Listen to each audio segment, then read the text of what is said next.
has the two chalakim. Well, then you have two mouths, Taka. You do have two mouths. He's back in trouble again. Yeah.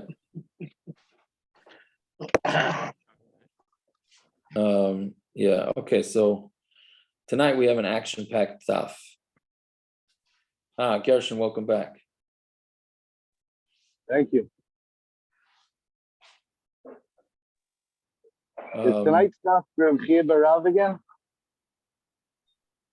Reb Chia Barav, why? The archery, is that tonight? That's tomorrow night. I mean, it's the bottom of today's, the last line of today's daf. Oh, okay. Which means you won't let us get there. It already sounds like your brother was planning that from the beginning. That was uncalled for. Yeah. Okay, we ready to roll? Let's start off with a bang.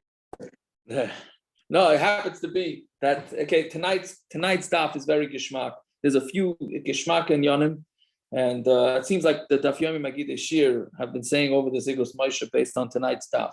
It's very gishmak, just to see the brains, the wisdom of Ramosha Feinstein is unbelievable. Yeah, so let's see. So we're on Ayin Hamad Beis Toshema. Again, we have this Machlokes between R Eliezer and the Chachamim. That is when can a man pre-nullify his wife's nedarim, right? Sort of like he said, I don't want to deal with my wife and her nedarim, so I'm just going to tell you right now, all of whatever she says is out. Right? That's what he wants to say. So maybe this has been discussed, but why don't we just say that on their wedding day? Every neder you're gonna have the rest of your life. It's I'm not there. Put it into the Kiddushin, you're saying. Yeah, that's what I'm saying. Make it, why not? I know Hanami, if you're Rebbe Eliezer, you could do that. Yeah. You need all the other tefillas that the Kalas are busy saying. Stick one in there too. Stick one in there from the man that he's anything. I know Hanami, according to Rebbe Eliezer, you could do that. I mean, we do that on Rosh Hashanah, right? We say anything, but we say it about our own nedarim. We don't say it about others. Well, don't we stick in? I'm saying this for my wife. Some do that. Some do that. Some do. Some don't. Yeah, Taka, that's a good point. You stick in that you're doing it for your wife. So does that really work for your wife? Your father always, I do it because I do it with you. But your father always told me to do it. You yell at me every year. Yeah. I could tell you that I don't think my father did it. So, yeah. But anyway, so okay. So the Machlokes between Rebbe Eliezer and the Chachamim is Rebbe Eliezer holds you can pre-nullify all her nedarim, and the Chachamim say you cannot. All right. So they were going back and forth trying to prove where it's coming from. So Rebbe Eliezer's big taina was, if you have the ability to be made for her neder, once she makes the neder, which means that she made something also. Let's say she made a promise that she's not eating meat. She made a neder, she's not eating meat, and then the husband has the power within 24 hours or within that day, which that Machlokes would also mean tonight's stuff. Within that day to knock it out, so that means he has the koyach to knock out an isser. So kol shekain that he should be able to knock out before it even becomes asa. Right? That's basically Rebbe Eliezer's vchomer. But the Gemara Shiloh, the Gemara is focusing on here is how does Rebbe Eliezer's pre-nullification work? Does it work that the neder is a neder and then the next second it gets knocked out, or it never even takes hold? Right? That's what the Gemara is trying to figure out. So we had a couple of rayas back and forth, so now we're on to the third raya. It's 5 lines up from the bottom of Ayin Hamad Beis Toshema. R Eliezer. So the Chachamim said back to Rebbe Eliezer because they're having this Machlokes over whether you can say this type of vchomer. So they say like him as follows: Umam mikvah shemayla is a tamei mitumasam. A mikvah, right, makes somebody go up from tamei to tahar, right? If you take a kli that's tamei and you put it into the mikvah, then it becomes tahar. But ein matzil ala tahara militame, but it will not save somebody tahar from becoming tamei. Meaning, if a tovel b'sheretz b'yada, right? If somebody goes and tovels in a mikvah and he's holding onto a sheretz. So is he tar? Right? Meaning he's standing in the mikveh. If he's standing outside the mikveh and a sheretz touches him, he's tamei. Right? If he's standing in the mikveh, totally submerged, and then somebody drops a sheretz on him. So does he become tar? Is he tar from that sheretz? He is not. He is not tar from that sheretz. Right? So what do you see? That a mikveh has the koyach to take something that's tamei, but it does not have the koyach to prevent something from coming tamei. Right? Adam she'ein ma'alos has a tamei and mitumah, but a person does not make something. A person cannot purify something. Meaning, the way the Ran says it is, if somebody takes a ring and he swallows a ring that's tamei, and he swallows it, and then he pushes it out and goes to the bathroom. When it comes out, that ring did not become tar, right? So, einay dinhu shelo yatzil ala tahara militame. Isn't it a vchomer that it should not be able to protect something from becoming tamei? And we know that it does protect something from becoming tamei. Meaning, let's say somebody has a ring inside his mouth. Let's say you're going into a levaya, and you don't want the rings to become tamei. So can you put the rings into your mouth or swallow the rings, and then that will stop it from becoming tamei, right? So that will. So we say that will. That the halach is that will stop it from becoming tamei, right? So again. Yeah, it's not. It sounds more complicated than it is. So why is mikvah, tumah, and tahara comparable to nedarim? Why is it the same mechanism? Oh, very good. So the basic mechanism that R Eliezer is trying to figure out here is he's trying to say that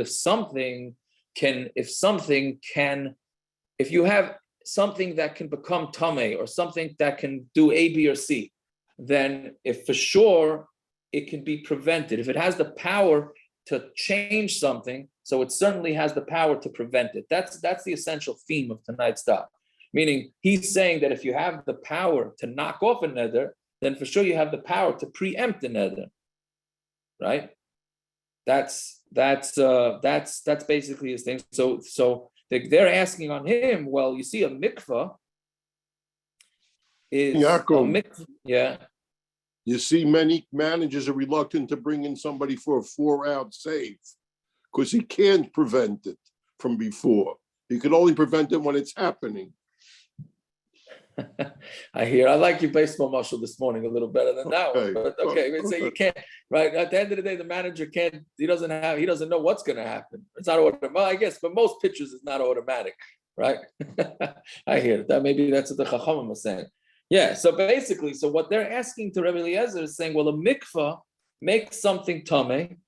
Makes something tahar, but it cannot prevent somebody from becoming tamei, right? Yeah, and then you see that the mikvah has the koyach to be matar something. It doesn't have the koyach to protect it. So you should think that you'd say the same thing by a person. Right? A person does not make something tar, right? So therefore, it shouldn't save something from becoming tamei either. But it doesn't. It does save it. So you see, the chachamim are asking R Eliezer. So you see that the two are not necessarily connected. That when a person cannot make something tar, but it can prevent something from becoming tar. So you see that sometimes there can be strength on preventive, even if it doesn't make something tar. I mean, the point that the Chachamim is saying to R Eliezer is that you see that the two are not connected necessarily. Meaning, again, R Eliezer wants to say that if you can do something that's a vadai, then for sure you could prevent it. And then we have proof from right here that that's not true. Either way, what's the kasha? So Shema Mina loy chaylin from the Chachamim's question to R Eliezer, right? We see that Rabbi Eliezer must have held that it's not pshat that the neder becomes a neder and then gets nullified instantly. It means that it never took place, right? Based on what they're asking from a person being matar or something, right? So basically what they're saying is that the person protects, if a person swallows a ring, right, or anything, or a coin, that will not become tamei because the person protects it totally, right? So that means the tumah doesn't take the place at all. It's not pshat that there's tumah and then the person is matar, right? The tumah never happens. So we're saying the same thing by the neder. Must be they hold that Rabbi Eliezer says that neder never even gets off the ground, right? So that's what we want to say from that. On Talmud base, on Talmud Aleph. So today's daf. So the Gemara says aim a seifa, but what about the seifa? Amru Rabbi Eliezer, they had another kash on Rabbi Eliezer. In matvilin kli tamei litar, if a person is allowed to take a tamei kli to make it tar, so can he yatvilu kli? Can he tovel a kli tahar? That's what the Bach sticks in. Likashe yatama, right? Can a person? This would be gevaldik if you could do this, right? You want to pre-tovel. That's all. Again, he's not talking about tefillas kalim for when you buy a new kli. So the guy says, you know what? I know that my kids are going to bring home shrotzim and they're going to bring home all these things. Let me just, when I'm going to the mikveh to tovel, when I buy it from a guy, let me just tovel it again, or let that tefillah count for when it becomes tamei later, right? Nobody's ever going to say that you could do that, right? Or it doesn't even make sense. Correct. Well, it doesn't make sense that it should work. Right. Oh, so that's it's like prepaying for your penalty for coming late. Right, but the question is, does it work in a tumah and tara scenario? Well, it's better. You should go ahead and tell them be mat build the kids, tovel the kids. That could be, but yeah. Do it on your own risk, there, Rachamim. But no, so and a chanami, I think it's not meant to make sense. That's why they're trying to slug up Rabbi Eliezer. Again, Rabbi Eliezer is saying, well, if you could stop a neder that already existed, so that means you for sure could prevent a neder. So they're saying back to him, says, oh, okay, so maybe a kli goes into a mikvah, so you see that the mikvah is strong enough to take away a tumah. Does that mean that it could also preempt a tumah? Right? It's a strong kasha on Rabbi Eliezer. It's a geshmaka kasha. I found it to be a geshmaka kasha, right? You obviously can't say that, right? So shmamina chaylen. But from here, you see that by them asking this, Rabbi Eliezer is saying there must be that Rabbi Eliezer holds that the neder does take place and it gets automatically negated. Meaning the first part of this braysa is mashma that the neder never even takes place.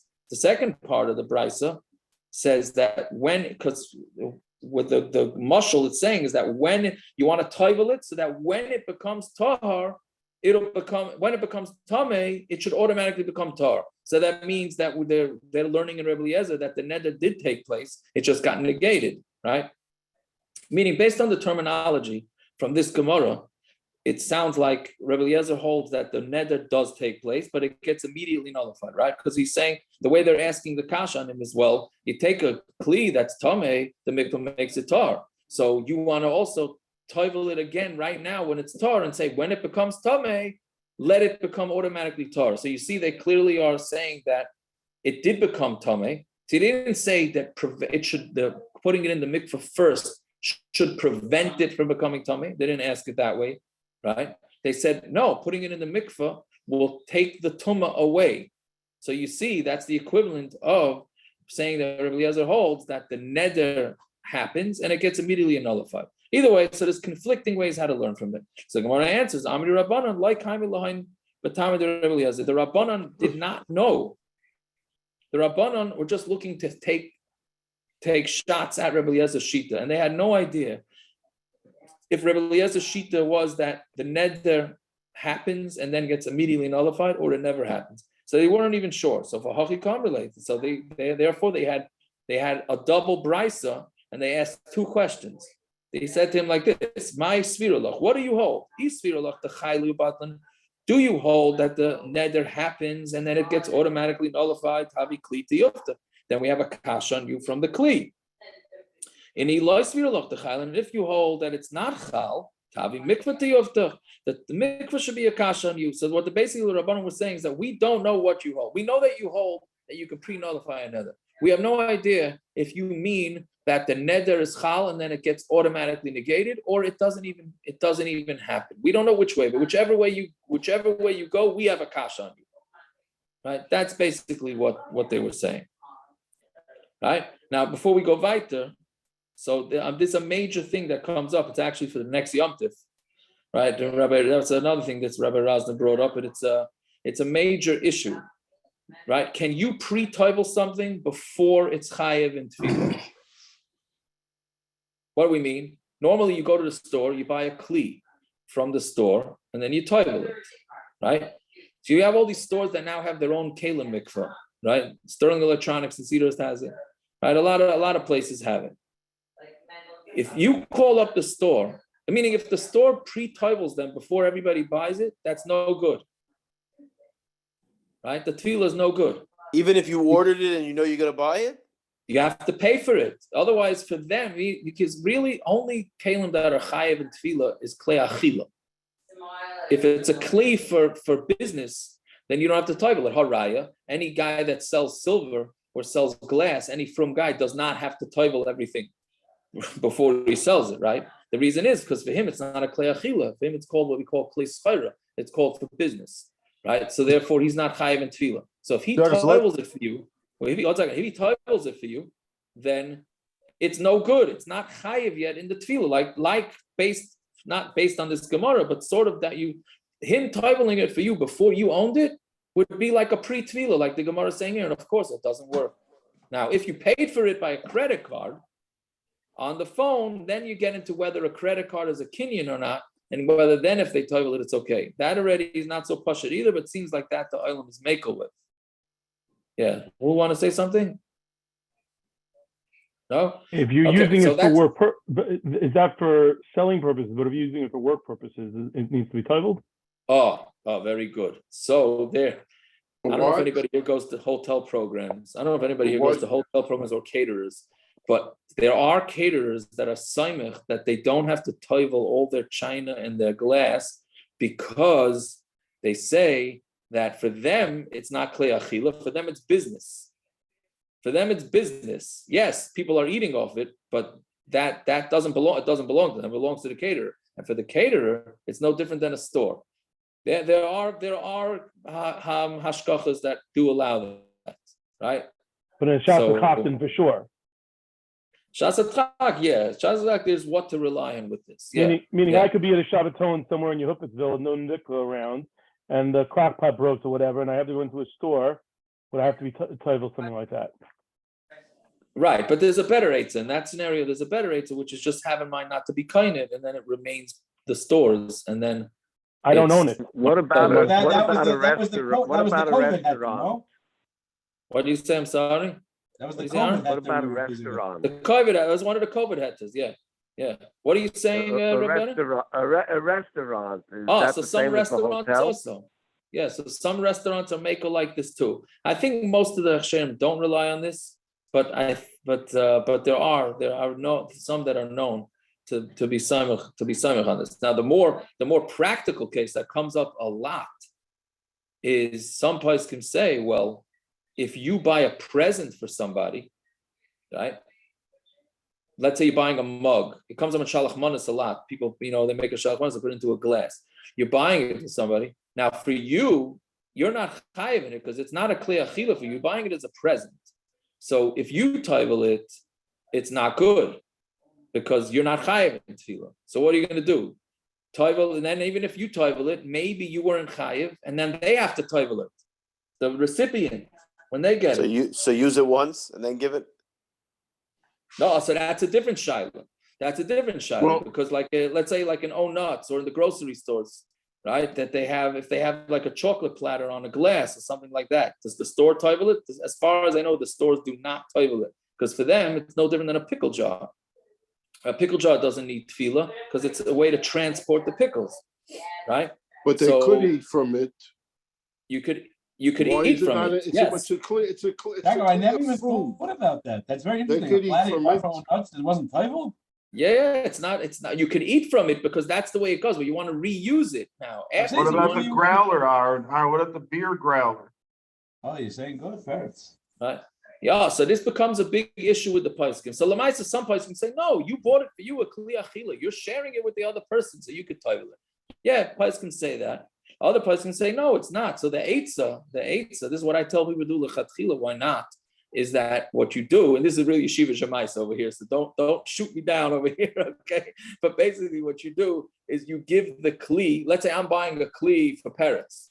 And I want to tovel it for him. So what I do is I'll give it to, maybe it doesn't work for my kid, I'll give it to Naftali Liner on behalf of parrots. He'll be kind it, and then you tovel it as parrots as shliach. You got the kunst, that way it works according to all, at least according to the majority of the poskim. Well, so now you found Right. something else Naftali could do for you. 100%.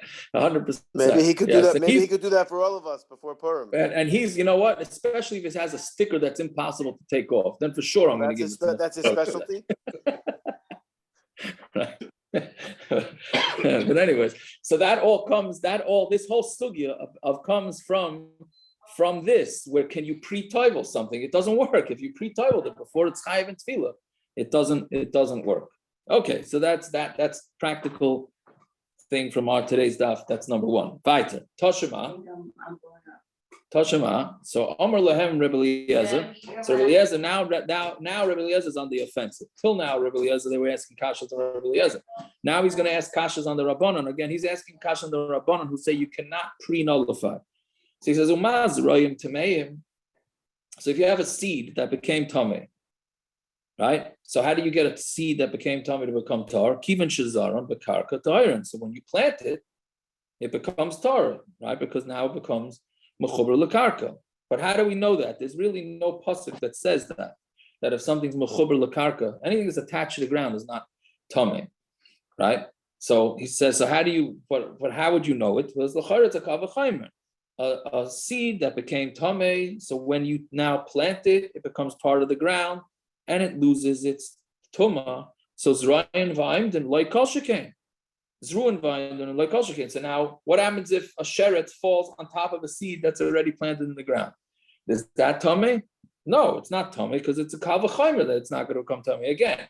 If you have a seed that's sitting on your table and it becomes tamei, and then you go plant it and it becomes tahar. So what's the din?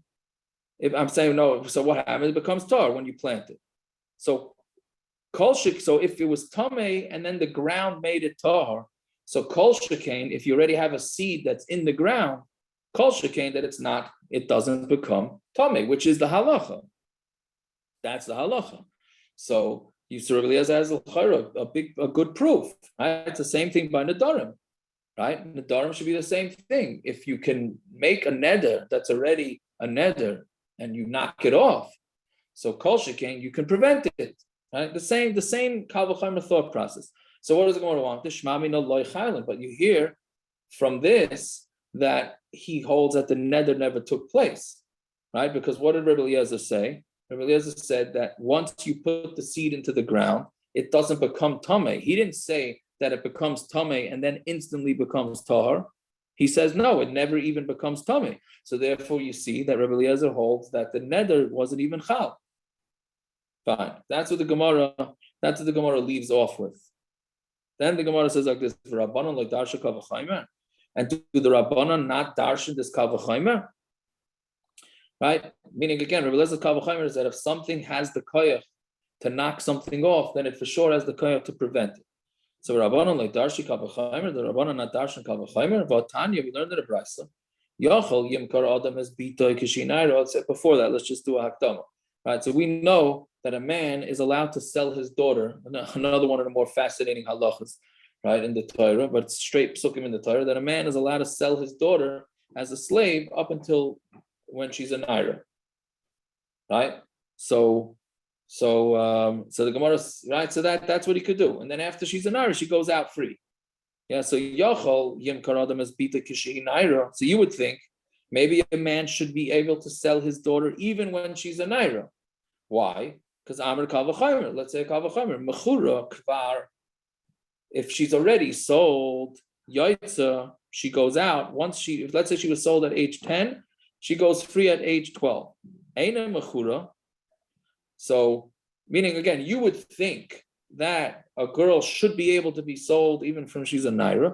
And we're saying a kal v'chomer doesn't tell you that she can't. Why? Because mechura kvar yaitza. If she's already sold, let's say when she's age 10 and she goes out free at age 12, eina mechura, so eina din shaloi timacher. If she was not yet sold by 12, so isn't it a kal v'chomer that she can no longer be sold? Right? So what do you see from this? And this is according to everybody. Everybody holds a girl from the age of 12 can no longer be sold by her father. Right? So what do you see? That this kal v'chomer, that the Chachamim even agree to R Eliezer that what? That if something has the koyach to take something away, then it definitely has the koyach to prevent it, right? We're saying if you have a girl that you had the koyach to sell, and then at age 12 you have the koyach, then she goes free. So then if then at age 12, when she does not have she can't sell her, so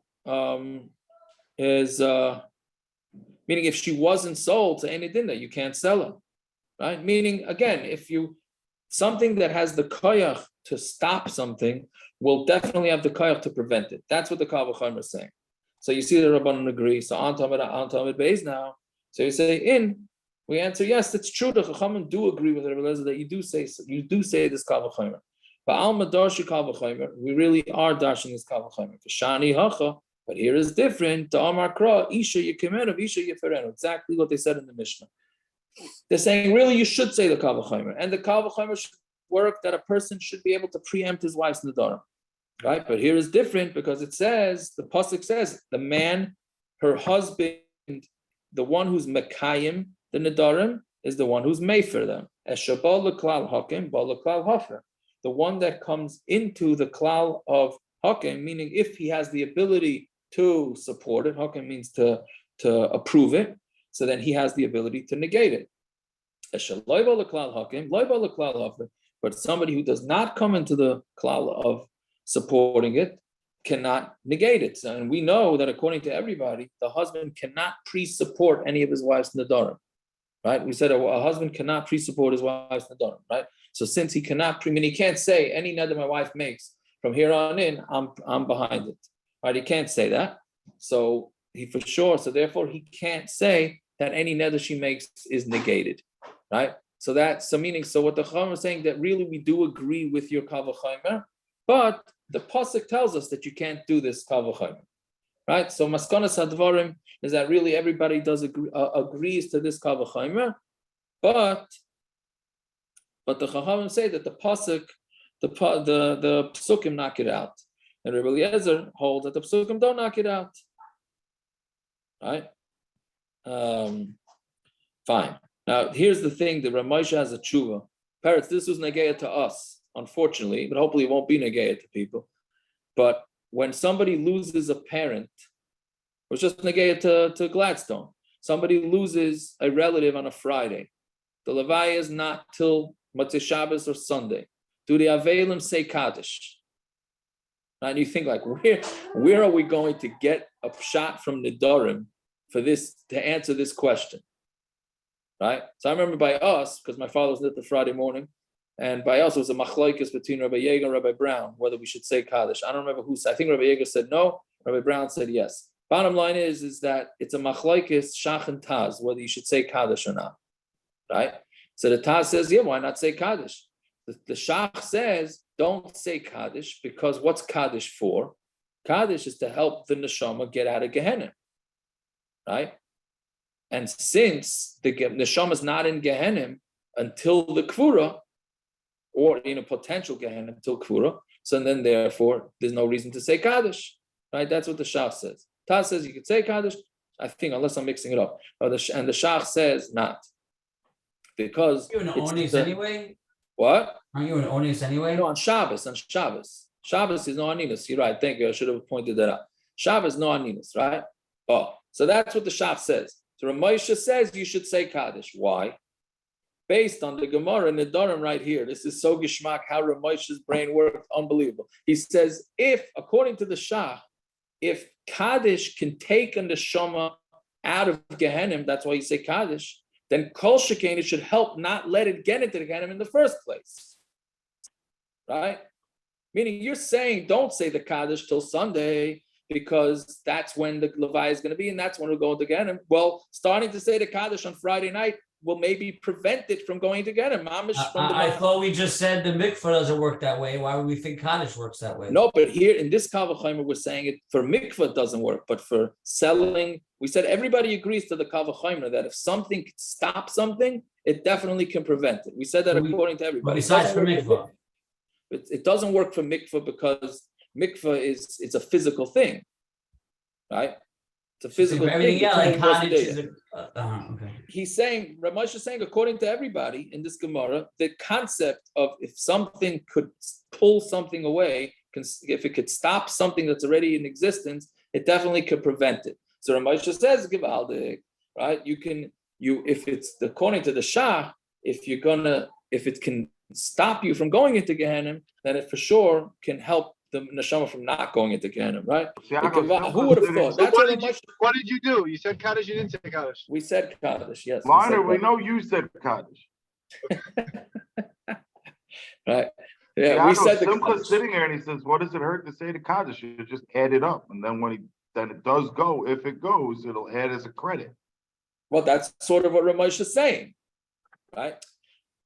No, he's saying there's nothing Well, hard. if it's not needed, it's a Kaddish Levatola. Oh, so I'll tell you the answer. That's what you're saying. I didn't cover what you're saying. No, these were back in the day when the whole choir didn't say Kaddish, as we know, because we didn't do it, right? Back then, you had to figure out who's chayiv and Kaddish. Back then, only one person said Kaddish. So let's say there were other Avelim. Does this guy, because somebody in Shiva gets priority, right? So the question is he chayiv to say Kaddish or not? Does he get priority? That's really the question. Right, nowadays, the whole question, not a question, just say Kaddish, what does it hurt, right? But in those days, when you had to decide who gets the Kaddish, so that's what he's saying. So anyways, that's if anybody has experience, not that I have so much experience learning Yiddish Moshe, but Ramoshe would go straight from Gemaras and Paskin things, right? This is what he does in this tshuva. He just goes straight from a Gemara and a Nedarim. Yeah. I thought the neshamas were not in Gehenim on Shabbos regardless. So what is it preventing? Oh, so I don't know how that works, to be honest with you, right? We still say Kaddish we still say the Kaddish on Shabbos. I figured it's like a sort of like a light plug situation. You just do it the whole week, but you're not preventing anything. Well, I mean, on Shabbos, right? Yeah, but I think you still need. I don't think it means that. I have no idea how this stuff works. That's one of the reasons why I keep 72, right? Isn't that one of the however late you keep the neshamas? That's one of the. I don't know if that's a reason. It's not a reason, but it's a bonus, right? It's a bonus. It's a bonus, okay. Right, but I think the shot is that the combination. I don't think it means that when the oval says Kaddish, he gets like they cool off Gehenim for like they blow a fan on him for those 15, 20 seconds or whatever. Because you should say Kaddish real slow, right? I don't think it means that. I think it just means that the combination of the Kadeshim will help this neshama get out of Gehenim. Wouldn't you want to say a lot more Kadeshim? And you couldn't say Rav Marcus Vart then. Which is what? It takes him longer to say Kaddish than it took for his father to die. I never heard him say that, but that's pretty funny. That sounds like his humor. There's no, yes. You don't have to confirm that line. I think tamei Hagen brings on the time for saying Kaddish is that you're being Mekadesh Shem Shemayim, and that is a chus for the neshama. So tzai with the neshama is already in Gehenim or not in Gehenim, or is on his way, so to speak, or hasn't been buried. It still is a chus because it's you be Mekadesh Shem Shemayim berabim, and that acts as a chus. How it works, whether he's on his way to Gehenna, not on way to Beis Din Shalmaila, it just seems like because of that, it still is a chus anyway. Okay, and a chanami, but I'm just saying the way the Shach says it, he still just simply talks about from the Gehenna. Yeah, but anyways, that's how Ramosha paskins from our Gemara, right? He doesn't even quote, as far as I remember. I saw it a few hours ago, so I'm already forgetting it. I don't think he quotes anybody else. He quotes the Shach and the Taz, and then he says that l'chara we can do like the Shach, even according to the Taz, based on the Gemara Nedarim. Yeah. Anyways, okay, weiter. So now that was not the. I guess that was the harder part of the daf. The rest of the daf is pretty easy. So Zok the Mishna, yeah. Now we finally get into how long. When we keep saying that you have a day to be mat to the neder. Well, how long is a day? So hafaras nedarim kol hayon. Hafaras nedarim, meaning the day that they hear the father and the husband, when they hear about the wife's neder, they have the whole day. What does that mean? Yesh b'davar lahakol lahachmer, which is a shtickle misleading. What it means, yesh b'davar lahakol lahachmer. It has a kula and a chumrah. So because the Mefarish says it doesn't mean a kula and a chumrah. What it just means is that sometimes it's going to last a long time, sometimes it's not going to last a long time. Ketzad, Nodra b'leil Shabbos. Let's say she makes the neder Friday night, right? She goes to one of those, in the early winter Friday night, she goes to one of those inspirational woman get-togethers while the husbands are at shul, and she comes back and she says, I make a neder, I'm not wearing a lace shaitel, I'm getting rid of my smartphone, right? Whatever, you know what I'm saying? They come home all inspired, and it's right there Friday night. So you have about 23 and a half hours to be mata the neder. Right? Yofer b'leili Shabbos, Uviyama Shabbos, that's a chachik. I don't think it's going to take you that long. Very good, right? So you have that night you got a whole day, right? Before the but you want to eat you want to eat the Suda Friday night before you chepe with her, okay? Correct. And then you fell asleep already. Yeah, you're right. Yeah, it depends how good the food is. Yeah. So anyways, you have Friday night to do it, and you have a Shabbos till it gets dark. Nodri im chashecha, though, if she makes a neder at the end of the day, right by Shalosh Shudis, right? She went to an inspirational Shir Shabbos afternoon, right? And then she comes back and she makes the neder, then you don't have too much time. Nodri im chashecha, mefer ad shalei tesha. Then you only can be made for it until it doesn't get dark, meaning until Shkia says whatever amount of minutes. Shem chashcha v'lo yafer, because once it gets dark and you don't we're made for it, any yachal offer, you can't be made for. So basically, what comes out, and this could be pretty tough luck, right? If the lady wants to make a neder and she does not want her husband and father being matir, she should come home and tell it to them 5 seconds before the Shkia, right? And say, oh, by the way, I made a neder. Oh, what do you make? Why do we have to bring an example of Shabbos? What? Why do we have to bring an example of Shabbos in the Mishnah? Any day. So why? Right, it's really very good. Yeah, thank you for reminding me to discuss that. Right. So why is the Mishnah Dafka talking about Shabbos? Right. So we're really going to see in tomorrow's Daf that the Mishnah is coming to tell us that there that there are dinim about being matan nedarim on Shabbos. Meaning, don't think that you can't be matan neder on Shabbos. You can be matan nedarim on Shabbos. It's going to be a whole tumult, right? Even though you love Dovey and you're ba'achtis for Shabbos, you still can even do what? it. And even though you love Dovey and ba'achtis on Shabbos, because you have the meat of Shabbos from Yosef and Tzaddik, you still can be matan neder. There you go. Right. No, so that's what it's trying to teach you, that even on Shabbos, we're matan nedarim. It's trying to teach something agav, right? So it's so again, basically you could have the 24, the day could be 24 hours or the day could be 2 seconds, depending on when you find out about it. There's going to be cholkim in the Gemara, right? This comes up in Hilchos Neder. In Hilchos Neder, this comes up. The first day, sometimes you can have a woman, she gets her period, she gets her vest. If she gets her vest a minute before Shkia, so that's already 1 day, right? If she gets her vest the night before, it's the same day. Meaning, even though for one lady who got her period right after Shkia, for her that first day was almost 24 hours. You have another lady who got her period a minute before Shkia. For her, that first day was only a minute. You can almost have 24 hours less neder time, right? And they both end up going to the mikveh at the same night, right? So that's a similar example. Yeah, they do that now with COVID. It doesn't work at 24 hours after you're positive. It works by the day. So if somebody tests positive at 11:59, the next day is day one. That day is not day one? No, they count it as day zero. Interesting. I hear.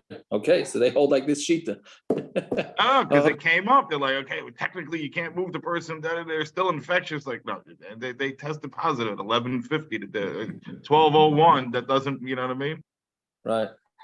I hear that. Interesting. Okay, so Zog Gemara. Now we bring Cholkim. Tanya first Nedarim Kol Hayom. That's the whole day, like our Mishna said. You have a whole day, meaning that day, that calendar day. Rabbi Yossi, Rabbi Yehuda, Rabbi Eliezer, Rabbi Shimon Amru me'eis le'eis. No, they say you get 24 hours. If she makes the neder Friday night at 10 o'clock at night, then you get till 10 o'clock Motzei Shabbos. If she makes it 5 minutes before Shkia Shabbos afternoon, then you get till Shkia 5 minutes before Shkia on Sunday. Oh, right? Big difference here.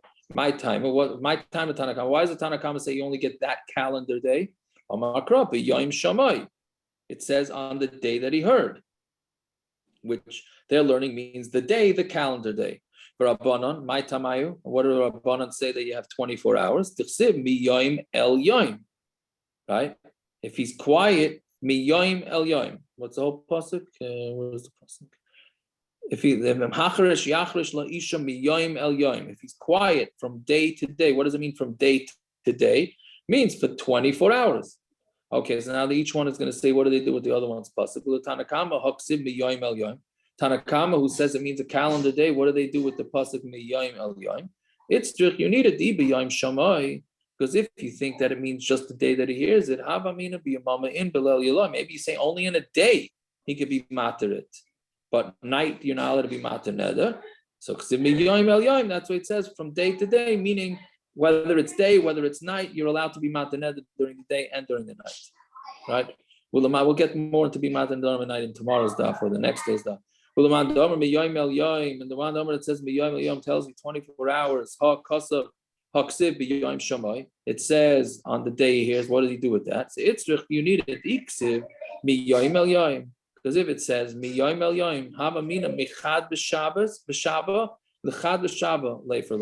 says miyayim el yom. So let's say the guy that she made the neder on Shabbos. Okay, so you have from Shabbos till next Shabbos. Right, from Miyayim Shabbos, El Yom Shabbos, meaning if she made the neder on Monday, so she has from Monday to Monday, really it means a week. So Ksiv B'Yom Shamai, to tell you, no, don't learn Miyayim El Yom to mean that. Miyayim El Yom means from one day to the next day, which is 24 hours, but it only that 24 hours, that's it. It doesn't mean the same day a week later. Yeah, fine, that's the Machlokes. So Amar Rav Shimon ben Pazi, Amar Rav Yeshua ben Levi, Ein halacha koisa azug. The halacha is not like that pair, right? Because it was who was it? Rabbi Yossi, Rabbi Yehuda, and Rabbi Eliezer, Rabbi Shimon. The halacha is not like that pair. Levi savar lemebed kahani tanoi. Levi wanted to do like those tanoim, right? Which is interesting. Is that Rabbi Yeshua ben Levi said the halacha is not like him, and then Levi was that his father, who didn't want to paskin like his son. I don't know. This is for Gershon, right? Amar le Rav, no, Hachi Amar Chavivi. This is what Chavivi said, who the Chavivi is Reb Chia. That was Rav's uncle. Yeah. Ein halacha kaisezug. The halacha is not like that pair. And there are some that have Girsa, the Rosh here has a Girsha that he says the halacha is like that pair. Yeah. So basically we have a Machlokes what the din is. So basically the way we paskin in Shulchan Aruch is that it's you just have that day and that's it, right? Would we also paskin like this when it comes to Pidyon Ben or Bar Mitzvah? Like you need the full, the same Machlokes that you say you need the full 30 days or the full 13 years? No, we don't go with that, Bar Mitzvah. No, Bar Mitzvah, we don't go with that. Pidyon Ben, it's interesting. Yeah, Pidyon Ben, we do go with that because Pidyon Ben is a Machlokes, whether you need 29 and a half days or 30th day. So or the end of the 30th day. So because we don't want to confuse 24-hour days or like even like 5 minutes before Shkia is the day? No, for the Pidyon Ben. So it's a Machlokes how to cheshbon. Is it 29 and a half hours exactly? Because that's the length of a month. or is it at the end of 30 days? So because of that, we are machmer, we're machmer both ways. And therefore, that's why we don't do the pidyon haben until day 31, to make sure that you get in all the shitas with that. Anyways, okay, so we'll stop over here. Everybody should have themselves a fine night. All right. What, Elio just came on? Elio, I was on before, and then I went off. And then I went off for something I actually would like to tell you separately that you'll be very happy about. But I was on the whole time. Okay, no, because we were talking a lot about mikvahs. So it's like, all right, he's not on for mikvahs. No, I was on. I jumped off for whatever. If I can call you for a minute, I'll tell you why. It's